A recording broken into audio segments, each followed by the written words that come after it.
YCP రాజకీయ party కాదని హత్య రాజకీయాలకు డెన్గా తయారైందని సమాచార శాఖ మంత్రి కొలుసు పార్థసారథి సంచలన వ్యాఖ్యలు చేశారు. రాజకీయ పార్టీగా కొనసాగే అర్హత వైసీపీకి లేదని ధ్వజమెత్తారు. ఆ పార్టీ అనుమతులపైన ఎలక్షన్ కమిషన్ కూడా ఆలోచన చేయాల్సిన అవసరం ఉందని తెలిపారు. వైసీపీ కార్యకర్త పెద్ద దస్తగిరి హత్య వెనుక ఆ పార్టీ పెద్దల హస్తం ఉందని ఆరోపించారు. 5 ఏళ్ల అధికారాన్ని అడ్డు పెట్టుకుని దాచుకోవడమే జగన్ పార్టీ చేసిందని విమర్శించారు. చీకట్లో చంపటం, పగలు వెళ్లి పరామర్శించడం వైసీపీ నేతలకు అలవాటుగా మారిందని ఎద్దేవా చేశారు.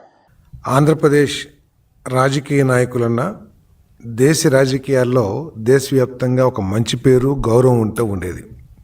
కానీ ఆంధ్ర రాజకీయాల్లోకి వైసీపీ వచ్చిన తర్వాత ఆంధ్రప్రదేశ్ రాజకీయాలన్నా ఆంధ్రప్రదేశ్ రాజకీయ నాయకులన్నా చిన్న చూపు అసహించుకునే స్థాయికి ఆంధ్రప్రదేశ్ని ఈ వైసీపీ దిగజార్చిందని చెప్పడానికి చాలా బాధగా ఉందని చెప్పేసి, చాలా నిజంగా ఘోరంగా ఉందని చెప్పేసి కూడా నేను మనవి చేస్తాను.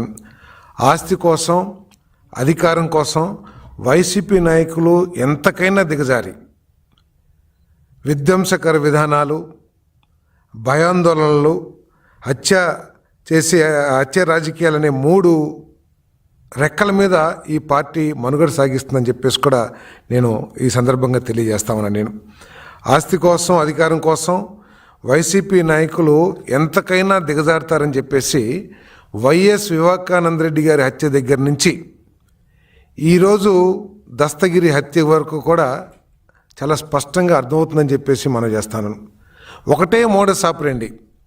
ఆ రోజు వైఎస్ వివేకానంద రెడ్డి గారి హత్య జరిగిన తర్వాత ఎటువంటి నాటకాన్ని రచించారో ఈరోజు కూడా అదే విధమైన నాటకాన్ని రచించి ప్రజల్ని మభ్యపెట్టడానికి, పక్కదారి పట్టించడానికి ప్రయత్నం చేయటం చాలా ఘోరం అని చెప్పేసి కూడా నేను ఈ సందర్భంగా తెలియజేస్తా ఉన్నా. నేను ఏ విధంగా అయితే ఆ రోజు గుండెపోటుతో మరణించారని చెప్పేసి ప్రచారం పెద్ద ఎత్తున చేసి, మరణం తర్వాత, మరణం ముందు కూడా ఏ విధంగా వైసీపీ పెద్దలు వివేకానంద రెడ్డి గారిని పరామర్శించారో, లేకపోతే హత్య జరిగిన తర్వాత ఏ విధంగా నటించారో, ఈరోజు కూడా అదే విధానం.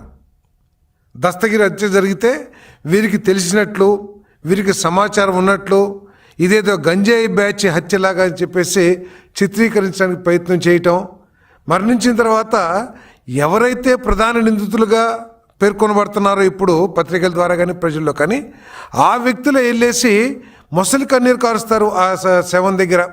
ఇంతకంటే ఘోరమైన, నీచమైన రాజకీయాలు ఎక్కడైనా, ఏ రాష్ట్రంలో సరే ఉంటాయని చెప్పేసి నేను ప్రశ్నిస్తా ఉన్నా. నేను ఎందుకంటే 2019 నుంచి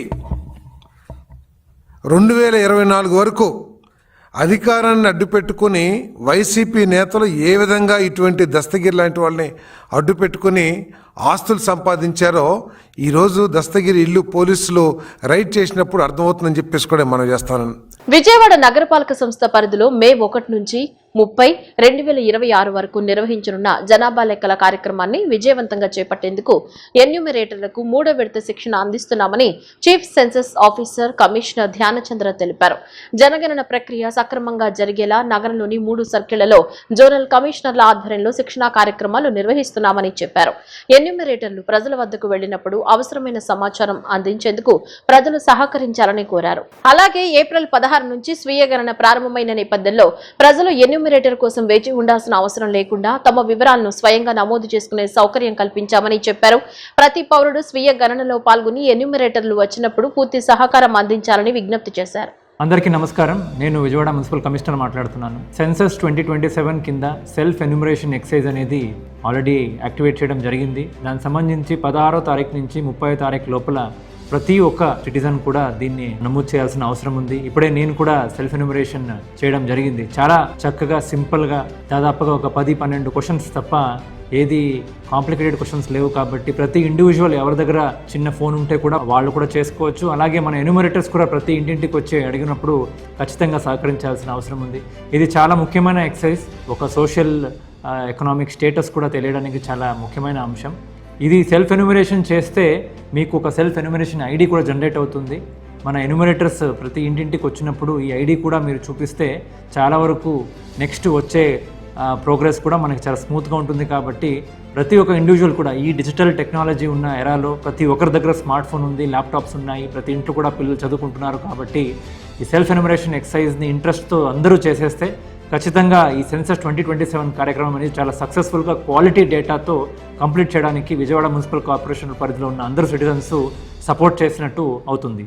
ధన్యవాదాలు.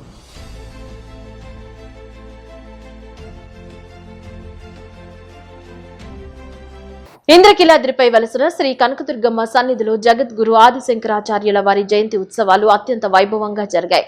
ఈ ఉత్సవాల్లో భాగంగా నిర్వహించిన నగరోత్సవం భక్తుల కోలాహలం మధ్య కన్నుల పండుగ సాగింది. ఈ సందర్భంగా చైర్మన్ బొర్రా రాధాకృష్ణ మాట్లాడుతూ అద్వైత సిద్ధాంతకర్త అయిన శంకరాచార్యుల వారి జయంతిని ఇంద్రకీలాద్రిపై నిర్వహించడం మనందరి భాగ్యమని, ఈ వేడుకల ద్వారా సనాతన ధర్మ ప్రచారం మరింతగా జరుగుతుందని ఆకాంక్షించారు. ఇంద్రకీలాద్రిపై స్వయంభూగా అవతరించిన శ్రీ కనకదుర్గమ్మ వారి ఉగ్రరూపాన్ని జగద్గురు ఆది శంకరాచార్యుల వారు శాంతింపజేసి సాత్విక రూపానికి తెచ్చారని ప్రతీతి. ఇందుకు ప్రతీకగా కొండపై జగద్గురువుల విగ్రహం ఉంటుంది. ప్రతి ఏటా శంకరాచార్యుల జయంతి ఉత్సవాలను దుర్గమ్మ సన్నిధిలో వైభవపేతంగా జరుపుతారు. ఇందులో భాగంగా జగద్గురుల నగరోత్సవాన్ని వైభవంగా నిర్వహించారు. అందంగా అలంకరించిన పల్లకీపై జగద్గురువుల ఉత్సవమూర్తిని ఉంచి ఊరేగింపు నిర్వహించారు. ఈ ఊరేగింపులో దేవస్థానం చైర్మన్ బొర్రా రాధాకృష్ణ, పాలక మండలి సభ్యులు, ఆలయ ఏఈఓ శ్రీ బివి రెడ్డి విశేష ఉత్సాహంతో పాల్గొన్నారు. స్వామివారి పల్లకిని అనుసరిస్తూ భక్తులకు మార్గనిర్దేశం చేశారు.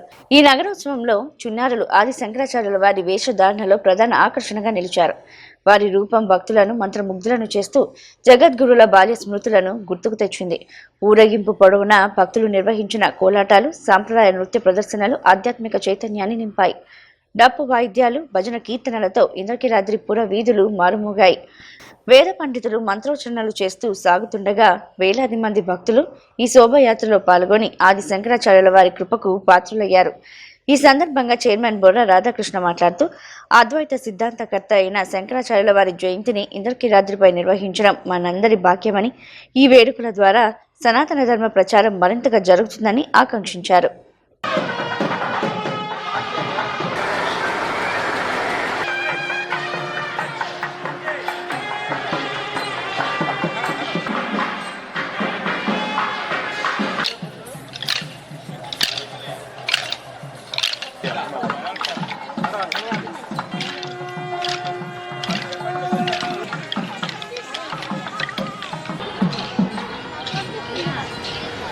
సమాజాన్ని మార్చడం కంటే చెడగొట్టకుండా కాపాడడం గొప్ప పని అని సెంట్రల్ ఎమ్మెల్యే బోండా ఉమా తెలిపారు.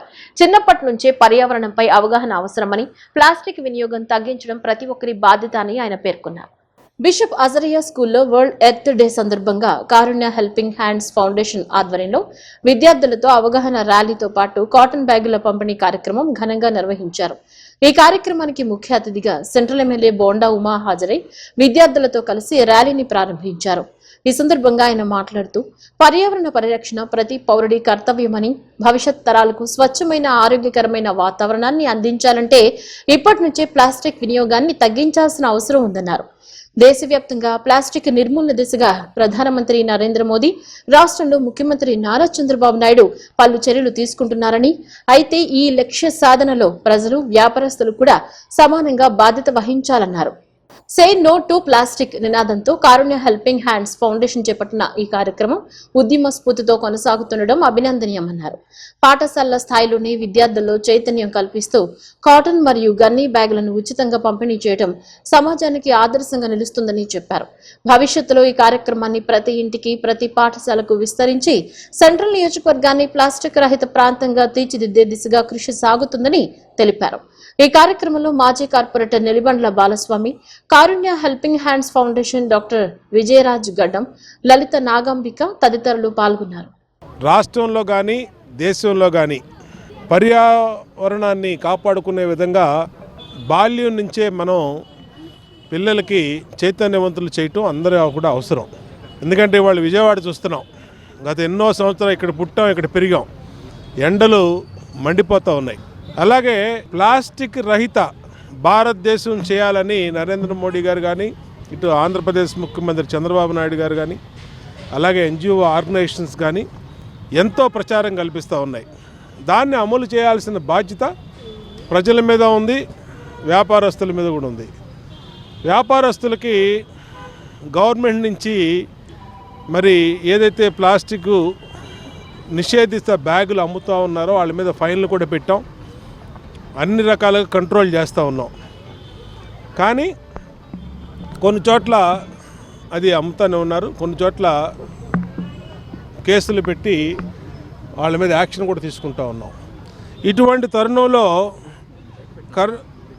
కారుణ్య హెల్పింగ్ హ్యాండ్స్ ఫౌండేషను ఇవాళ ఈ NGO organisation say no to plastic అని ఒక పెద్ద ఎత్తున యాజిటేషన్ అంటే ఉద్యమ స్ఫూర్తితో ఉద్యమ రూపంలో స్కూల్స్ని అన్ని చోట్ల కూడా పిల్లల్ని చైతన్యవంతులు చేస్తూ ఈ గన్నీ బ్యాగ్స్ని 10,000 బ్యాగ్స్ దాకా వీళ్ళే ఉచితంగా సప్లై చేస్తూ ఉన్నారు.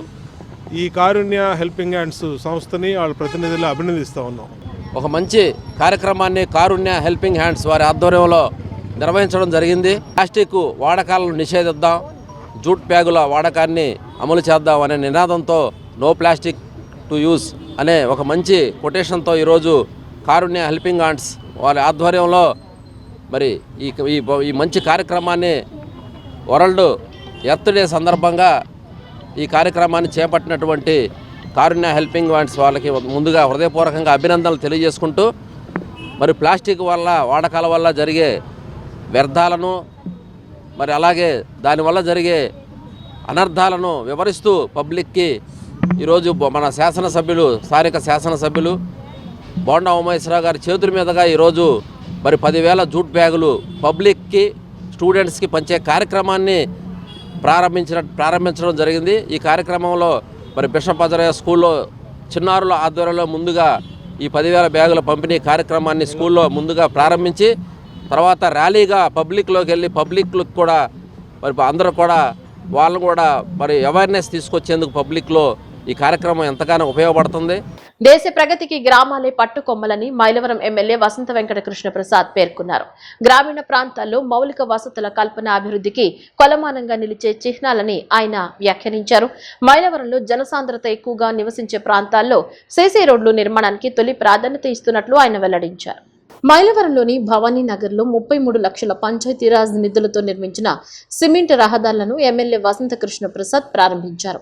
ఈ సందర్భంగా ఎమ్మెల్యే వసంత కృష్ణ ప్రసాద్ మాట్లాడుతూ మైలవరం నియోజకవర్గం వ్యాప్తంగా కూటమి ప్రభుత్వం అధికారంలోకి వచ్చిన తర్వాత అన్ని శాఖల పరిధిలోని రహదారులను అభివృద్ధి చేస్తున్నట్లు వెల్లడించారు.